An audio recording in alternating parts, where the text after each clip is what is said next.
AIADMKಗೂ ಕೂಡ ಇರ್ತಕ್ಕಂಥ ಆತಂಕ ಏನು ಅಂತಂದರೆ ಅಲ್ಲಿ ಇನ್ನೊಂದು ಕಡೆ ನಾವು ಮೊನ್ನೆ ಕೂಡ ಇದರ ಬಗ್ಗೆ ವಿಸ್ತೃತವಾಗಿ ಮಾತಾಡಿದ್ವಿ. ತಲಪತಿ ವಿಜಯ್ ಎಮರ್ಜೆನ್ಸ್ ಏನಿದೆ, ಆ ಎಮರ್ಜೆನ್ಸ್ನ ಅತಿಯಾದ ತಳಮಳ, ಅಣ್ಣಾಮಲೈ ಎಮರ್ಜೆನ್ಸಿಂದ AIADMK ತಳಮಳ ಇರಲಿಲ್ಲ. ಯಾಕಂದರೆ AIADMKಯ ಕೇಡರ್ ಮತ್ತು ವೋಟರ್ ದ್ರವಿಡ ರೀತಿಯಲ್ಲಿ ಯೋಚನೆ ಮಾಡೋರು. ಅವರು ನ್ಯಾಷನಲಿಸ್ಟ್ ಪಾರ್ಟಿಗೆ ಬರೋಲ್ಲ, ಅದರಲ್ಲೊಂದು 2% ಬಂದಿರ್ಬೋದು. ಆದರೆ ದೊಡ್ಡ ಪ್ರಮಾಣದಲ್ಲಿ ವಿಜಯ್ ಶಿಫ್ಟ್ ಆಗ್ತಕ್ಕಂಥ ಸಾಧ್ಯತೆಗಳು ಜಾಸ್ತಿಯಾಗಿ ಕಾಣ್ತಾ ಇವೆ. ಈಗ AIADMKಗೆ ಅನಿಸ್ತಾ ಇದೆ, ನಮ್ಮದು ಸೆಂಟ್ರಲಲ್ಲಿ ಅಧಿಕಾರದಲ್ಲಿರ್ತಕ್ಕಂಥ ಪಾರ್ಟಿಯ ಜೊತೆ ಮೈತ್ರಿ ಮಾಡಿಕೊಂಡ್ರೆ we can sustain and we can hold ಅಂತಕ್ಕಂಥದ್ದು. What about BJP? ಇದಕ್ಕೆ BJPಯಿಂದ ಸಿಗುವಂತಹ ಲಾಭ ಏನು?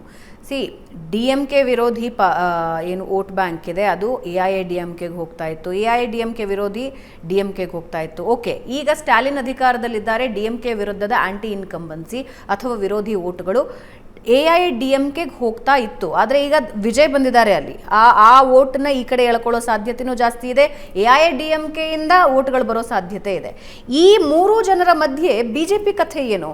ಇವಾಗ AIADMK ಜೊತೆ ಅವರ ಮೈತ್ರಿಯಿಂದ ಆಗೋ ಲಾಭ ಏನು?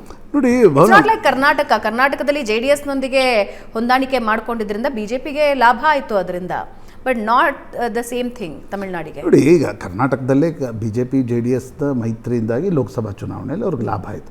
ಇಲ್ಲಾಂದರೆ ಅವ್ರು 18-19 ಸೀಟ್ಗಳು ಕೂಡ ಬರೋದು ಕಷ್ಟ ಆಯಿತು. ಕಳೆದ ಬಾರಿ 25 ಪಡೆದಿರ್ಬೋದು, ಆದರೆ 23ರ ಸೋಲ್ ನಂತರ 18-19 ಸೀಟ್ ತೆಗೆದುಕೊಂಡ್ರು. ತಮಿಳ್ನಾಡಿನಲ್ಲಿ ನೋಡಿ, ಯಾವುದೇ ಒಂದು ಪೊಲಿಟಿಕಲ್ ಪಾರ್ಟಿ ಅದು ಒಂದು ರೀತಿ ಸರ್ಕಾರ ಬರಬೇಕು ಅಥವಾ ವಿರೋಧಗಳಿಗೆ ಸರ್ಕಾರ ಕೈಗೆ ಸಿಗಬಾರ್ದು ಅಂತಕ್ಕಂಥ ಒಂದು ಪೊಲಿಟಿಕಲ್ ಪಾರ್ಟಿಗಳು they can't think like a CPM party. Annamalai ಏನು ಹೇಳ್ತಾ ಇದ್ರು, 10 ವರ್ಷ 12 ವರ್ಷ ಟೈಮ್ ಕೊಡಿ, ನಾನು ಏಕಾಂಗಿಯಾಗಿ ಇಲ್ಲಿ ಅಧಿಕಾರ ತಂದು ಕೊಡ್ತೀನಿ ಅಂತಕ್ಕಂಥದ್ದು. ಬಟ್ BJP ನಾಯಕರಿಗೆ ಅನಿಸ್ತಾ ಇದೆ, they want to dislodge DMK from Tamil Nadu. ತನ್ನ ವಿರೋಧಿಗಳಿಗೆ ಅಧಿಕಾರ ಸಿಗಬಾರ್ದು ಅಂತಕ್ಕಂಥ ಪ್ರಯತ್ನವನ್ನು BJP ಮಾಡ್ತಾ ಇದೆ. ಈಗ BJPಗೂ ಕೂಡ ಚೆನ್ನಾಗಿ ಗೊತ್ತಿದೆ, ನಾವು ಏಕಾಂಗಿಯಾಗಿ ಹೋದರೂ ಕೂಡ ಬರೋದು 2-3 ಸೀಟ್ ಬರ್ಬೋದು. ಆದರೆ BJP ಮತ್ತು AIADMK ಒಟ್ಟಿಗೆ ಬರದೇ ಹೋದರೆ ಅದರ ನೇರವಾಗಿರ್ತಕ್ಕಂಥ ಇನ್ನೊಂದು ಲಾಭ DMKಗಾಗತ್ತೆ. DMKಯ ಲಾಭದ ಅರ್ಥ ಏನು? ಕಾಂಗ್ರೆಸ್ನ ಮಿತ್ರ ಪಕ್ಷ ತಮಿಳುನಾಡಿನಲ್ಲಿ ಅಧಿಕಾರಕ್ಕೆ ಬರುತ್ತೆ. ಈಗ ಇಡೀ 9 ಸೀಟು ಕಾಂಗ್ರೆಸ್ಗೆ ಲೋಕಸಭೆಯಲ್ಲಿ ಬಂದಿದ್ದೆಲ್ಲಿಂದ? ತಮಿಳುನಾಡಿನಿಂದ. ಹೀಗಾಗಿ ಕಾಂಗ್ರೆಸ್ಸನ್ನು ಮತ್ತು ಕಾಂಗ್ರೆಸ್ ಮಿತ್ರ ಪಕ್ಷಗಳನ್ನು ತಡೆಯುವ ಎಲ್ಲ ಪ್ರಯತ್ನವನ್ನು BJP ಮಾಡುತ್ತೆ ಅಂತಕ್ಕಂಥದ್ದು ಸ್ಪಷ್ಟ. ಈಗ ವಿಧಾನಸಭಾ ಚುನಾವಣೆಯಲ್ಲೂ BJP ಏಕಾಂಗಿಯಾಗಿ ಹೋದರೆ ಲೋಕಸಭಾ ಚುನಾವಣೆಯಲ್ಲಿ ಏನು BJPಗೆ ಮೋದಿ ಹೆಸರಿಗೆ ಒಂದು ಟ್ರ್ಯಾಕ್ಷನ್ ಸಿಗುತ್ತೆ, ಅದು ವಿಧಾನಸಭಾ ಚುನಾವಣೆಯಲ್ಲಿ ಇರಲ್ಲ. ಆ ಕಾರಣದಿಂದ BJPಗೆ ಅನಿಸ್ತಾ ಇದೆ, ನಾವು AIADMK ಜೊತೆ ಮೈತ್ರಿ ಮಾಡ್ಕೊಂಡು ಹೋಗಬೇಕು.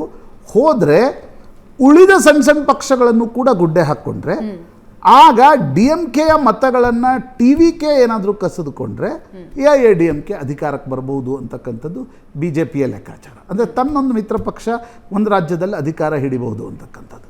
ಆ ಕಾರಣದಿಂದ BJP ಮೈತ್ರಿಗೆ ಒಪ್ಕೊಂಡಿದೆ.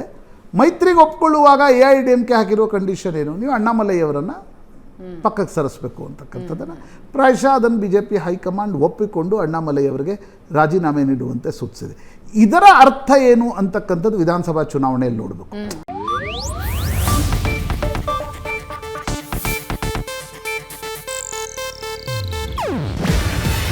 ಇದು ಏಷ್ಯಾನೆಟ್ ನ್ಯೂಸ್ ನೆಟ್ವರ್ಕ್ ಪ್ರಸ್ತುತಿ. ನೀವು ನೋಡ್ತಿದ್ದೀರಾ ಏಷ್ಯಾನೆಟ್ ಸುವರ್ಣ ನ್ಯೂಸ್.